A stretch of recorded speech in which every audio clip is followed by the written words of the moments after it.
கேட்ட அந்த சின்ன கதவு இருக்கு இல்லைங்களா? அதுக்கு வெளியில வரும்போது பார்த்தா, ஒரு ஆளு உயரமா நல்லா 6 அடி இருப்பாரு. காத்தால 10 மணிக்கு பார்த்தேங்க.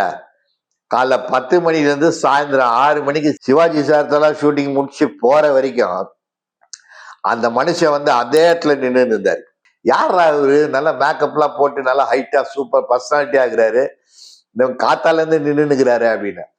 அங்க எதுனா வந்து சாரு, என்ன சார் அப்படின்னு கேட்கும்போது, அங்க சொல்ல அசிஸ்டன்ட் டைரக்டர் சொல்லுவாங்க. இருப்பா, சார் சிவாஜி சார் இதெல்லாம் முடிச்சிட்டோம்.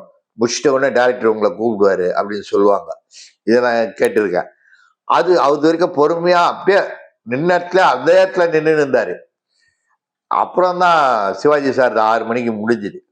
முடிஞ்ச பிறகுதான் இவரு உள்ள கூப்பிட்டாங்க இந்த இந்த ஆக்டரை உள்ள கூப்பிட்டு பிரபு சாருக்கு அவருக்கும் ஃபைட் உள்ள ஃபைட் நடக்கிற மாதிரி ஒரு ஒரு 4 ஷாட் எடுத்தாங்க.